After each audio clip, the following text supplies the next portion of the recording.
4 तारखेला जर एक्झाम झाली तर लई टेन्शन आलंय असं प्रत्येकाचं झालंय. कारण काय झालंय की प्रत्येकाने आपलं हे टेलिग्रामला बघून की एक्झाम पुढे जाणं म्हणून ऑलमोस्ट अभ्यास आपोआप बंद झालाय.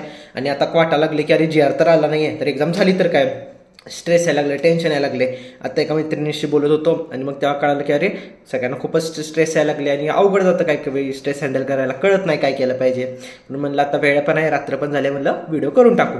ठीक आहे. त्यामुळे ते आणि हां, मी काय तसलं सांगणार नाही तुम्हाला, बघा ते तसलं keep study on, keep focus on study तसलं काय बोलणार नाही आहे. म्हणजे मी काय तुम्हाला उपदेश देत बसणार नाही की तुम्ही पॉझिटिव्ह राहा, तुम्ही चांगला अभ्यास करा. नाही, एक नॉर्मल एक अप्रोच सांगतो की का ठीक आहे, बोलू आज आपण काय तेच वय. ठीक आहे, हलका फुलका व्हिडिओ. ठीक आहे. टेलिग्राम पोस्ट सी काय आहे, आता यूट्यूबला तर डेफिनेटली तुम्ही सपोर्ट करता ना, म्हणजे व्ह्यूज येतात चांगले. मग मी तेवढंच टेलिग्रामला काय आपलं नाही आहे की ती 400 काय तर 500 काय तर आहे सबस्क्रायबर. माझं झालं जरा टेलिग्रामला वाढलेले बरे. मग एका मित्राशी बोलत होतो, म्हणला अरे जरा एकदम असं हे टाक की नाही काय की क्युरियोसिटी बिल्ड कर, काय तर असं टाक. म्हणलं आता काय, आता ते आग टाकायचं, जोकर टाकायचं. माझं कुठलं मित्र अधिकारी तर हे नाही आहे मंत्रालयात की तिकडनं काय काय खबर यायला, म्हणलं ते पण नाही. मग म्हणलं काय करू, म्हणलं आता तसं पण GR येणार असं वाटत होतं, देऊन टाकलं बघा की उद्या GR येणार. नाही चला तर डायरेक्ट म्हणलं आंदोलन करू, म्हणलं रस्त्यावर झोपू. म्हणलं आता मस्त पोस्ट बी शेअर होईल, जरा सबस्क्रायबर वाढतील. आणि आता वाटायला लागले आयोग तोंडावर पडायला होते का काय, आता वाटायला लागले की झोपायला लागते काय रस्त्यावर. ठीक आहे, असं सीन आहे. असू दे, टेलिग्रामबद्दल आहे ते. आता मेन ज्यासाठी व्हिडिओ केला आपण ते बोलूया. जर एक्झाम टाईमवर झाली तर आता आज आपण समजू की जे सुरू आहे की एक्झाम पुढं जाणार, आज समजू की आपण एक्झाम गेली नाही पुढं, 4 तारखेलाच झाली, तर काय आपल्या आयुष्यात काय फरक पडणार की हे जे आपण 4 दिवस वेस्ट घालवत ह्याच्याने काय होणार आहे. सी पहिलं लक्षात ठेवा बघा, एव्हरीवन हॅज वेस्टेड 4 days. प्रत्येकाने तो किती पण सिरियस असू दे, हां त्यांनी ऑलमोस्ट प्रत्येकाने 4 दिवस वाया घालवले आहेत. जेव्हा एकदमच वारं फिरायला लागलं की एक्झाम पुढं जाणार आहे, कोणाचाच अभ्यास झाला नाही, जरी पुस्तक समोर असेल तरी डोळ्यात म्हणजे डोक्यात वेगळे विचार सुरू असतात, चिल झालेत सगळी. आणि हे सत्य आहे. हां, आणि हे का सत्य आहे, कारण आपण एक ह्युमन आहे. हां, आपल्याला कळतं की म्हणजे सिरियसनेस कधी एकदम एक्झाम असली तरच आपण म्हणजे सिरियसनेस असतो तेव्हाच येतो, नॉर्मल आहे. आता खूप जण काय म्हणणार असं नसलं पाहिजे, पण ते आयडियल ह्युमन झाली. आता तुम्हाला एक सांगतो साधं, जेव्हा ॲडमिट कार्ड येतं हां तेव्हा आता मी कंटिन्युअस वेबसाईट क्लिक जोपर्यंत डाउनलोड होत नाही, मला माहिती आहे माझं 1 तास जाणार आहे, पण तरी मी ते करतो. हां, मला माहिती आहे की मला नाही आली माझं अजून ती मॅच्युरिटी की 7 तास थांबायचं, पुढच्या दिवशी चेक करायचं. आणि मला असं वाटतं आली पण नाही पाहिजे. एका नॉर्मल माणसासारखं जगलं पाहिजे, एक्साइटमेंट क्युरियोसिटी असली पाहिजे असं मला वाटतं. त्यामुळे तुम्हाला जे वाटतं की यार मी 4 दिवस अभ्यास नाही केलेला, कोणीही 4 दिवस अभ्यास केला नाही, कोणीही केला नाही. आता तुम्ही मला म्हणणार लय शहाणा आहेस, माझ्या लायब्ररीत एक जण आहे की माझ्या एक जण आहे ती एकदम सिरियस आहे, एकदम तो सिरियस आहे म्हणजे एवढं होऊन पण ना तो जरा पण हल्ला नाही की बघा लायब्ररी सिरियस कॅन्डिडेट, त्यांनी अभ्यास खूप केला आहे. मग ना आपण काय करतो, कम्पेअर करतो त्याच्याशी. आपल्याला वाटतं तरी सगळेजण एवढे अभ्यास करायला लागलेत. अजिबात नाही. बरं, मी पहिली त्या पलीकडे सांगतो की ठीक आहे बाबा असेल तो सिरियस आणि त्यांनी भरपूर अभ्यास केला आहे, चांगली गोष्ट आहे. म्हणजे जर तुम्ही असाल तर खूप चांगली गोष्ट आहे. पण मी म्हणतोय की आपण जनरल पर्स्पेक्टिव्ह बघतोय. पण हे बघा, तो जो एवढा जर सिरियस आहे म्हणजे त्याचा एक लेवलचा अभ्यास झाला आहे, हां त्याची आधी पण प्री ते निघाले असणार. म्हणजे जर बघायला गेलं तर आत्ता हिने अभ्यास केला की न केला तसा पण हा प्री पास आहे. म्हणजे हा जो कॅन्डिडेट आहे तसा पण तो मेन्सला जाणारच आहे. त्यामुळे तुम्ही त्याच्या अभ्यासामुळे स्वतः खच्चीकरण करून घेऊ नका. कदाचित त्या माणसाला आधी 70 पडणार होते, आता त्याने अभ्यास कंटिन्यू ठेवल्यामुळे 72 पडतील. तुम्हाला कदाचित 64 पडणार होते, अभ्यास न केल्यामुळे 62 येतील. पण जर कट ऑफ 58च लागणार आहे तर फरक काय पडतोय. म्हणजे तो मुलगा तसं पण त्याची प्री निघणारी ते निघालीच. आणि तुम्ही ठीक आहे तुमचे 2 मार्क कमी आले, पण जर ते कट ऑफच्या पलीकडेच आहेत तर फरकच पडत नाही ना. कळतंय का मी काय म्हणतोय. मला काय म्हणायचं आहे की काय वेळा आपल्याला नेगेटिव्ह होऊन जातो. आपल्याला कळतं की अरे बाकीच्यांनी सगळी खूप जास्त पुढं पळायला लागलेत, मीच मागं राहिलो. तर अजिबात काय नाही, पहिली गोष्ट. दुसरी गोष्ट तुम्ही इतके महिने अभ्यास केलाय तर हे 4 दिवसांनी एवढा काय अभ्यासात फरक पडणार नाही आहे. आणि असं समजा आता ह्या 4 दिवसात काय केलं असतं, समजा सायन्सचा एक चॅप्टर केला असता, पण सायन्सचे येणार किती 15 प्रश्न येणार आहेत. जर त्यापैकी जर चॅप्टरचा प्रश्न आलाच नाही तर फरक काय पडतो ना. मी तुम्हाला काय म्हणतोय की जेवढा तुम्ही हे बघा, हे 4 दिवस हे तुमचा रिझल्ट ठरवणार नाहीत. हे मागचे 4 महिने तुम्ही कसा अभ्यास केलाय, ऑगस्टपासून किंवा सप्टेंबरपासून तुम्ही दररोज अभ्यास केलाय का, तुम्ही किती मॉक टेस्ट दिल्यात, ह्या सगळ्या गोष्टी सगळ्या ठरवणार आहेत.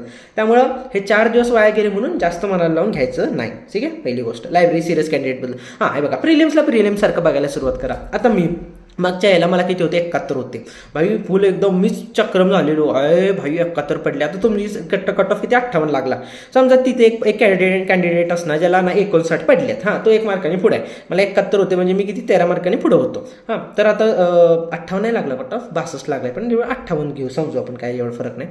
हां म्हणजे हां पण मी प्री निघायच्या वेळी मी कसं करणार भावा, काय एवढे कमी आहेत, अरे काटावर निघाले मला बघ, मी तर एवढा पुढा आहे बरोबर का, मी माजलो.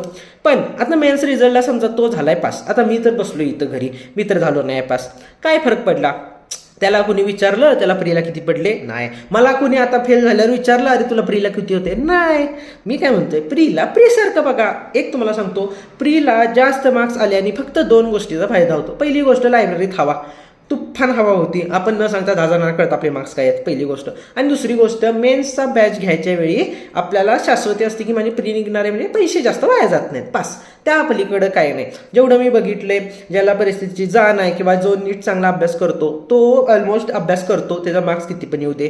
आणि मला तर वाटतं आपल्याला एक सवय लागली आहे की आपण दररोज अभ्यास करायची, त्यामुळे आपण सगळे अभ्यास करतोच आहे. त्यामुळे एवढं मनाला लावून घ्यायचं नाही, प्रीसारखं बघायचं. एक लक्षात ठेवा, तुम्हाला प्रिलिम्स काढायचे फक्त, बरं साधी घ्या. 2023ला जेव्हा क्लर्कचा कट ऑफ 19 लागला, काय जण असतील ज्यांना 25-26 होते, त्यांनी चांगला अभ्यास चालू ठेवलेला आणि क्लर्कच्या लिस्टमध्ये पास झालीत. काय जण असतील ज्यांना 50-55 होते पण क्लर्कच्या फायनल लिस्टमध्ये नाही.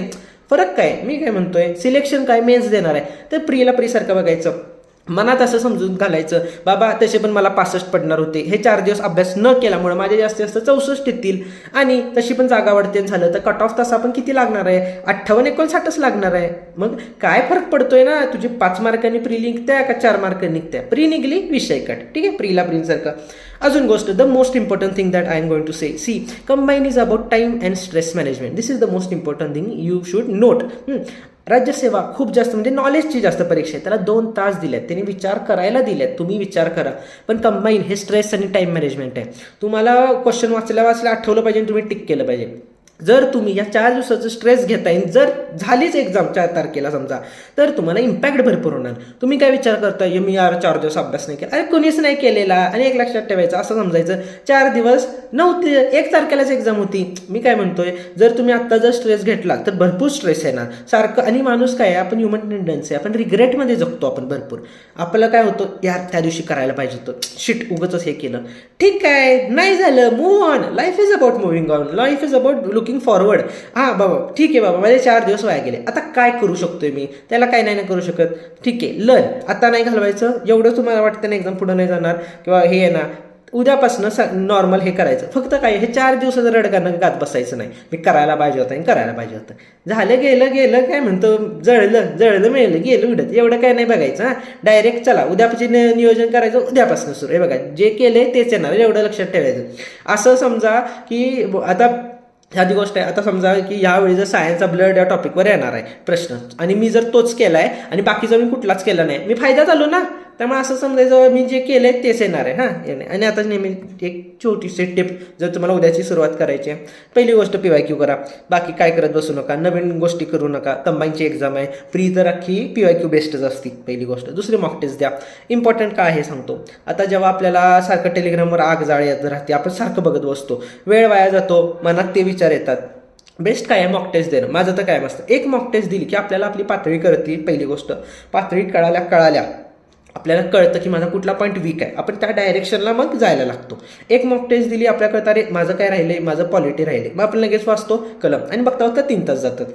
एक मॉक टेस्ट द्या, मॉक टेस्ट ॲनालिसिस म्हणतात, ॲनालिसिस करा जे आहे. हां हे दे बघा, जर अभ्यास होतच नाही आहे, खूपच यायला लागले, तर उगाच सिरीज बघू नका. हां काय एवढा फरक पडणार नाही 3-4 दिवसांनी. यूट्यूबवर बेस्ट करंट अफेअर्स म्हणून ते टाकायचं, नॉर्मल बघत बसा, अभ्यासाच्या वातावरणात राहा. आता हे जे टेलिग्रामचं अख्खं फिरायला लागले आणि आज तर अजून हॉट न्यूज आहे, त्यावर मग उद्या व्हिडिओ सकाळी, तर मग त्याच्यापेक्षा थोडंसं येईल. आणि बघा चिअर अप यार, न्यू इयर न्यू बिगिनिंग, 2026 यायला लागलाय.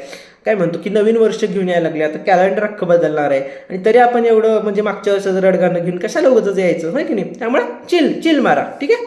एवढंच होतं, चलो ओके.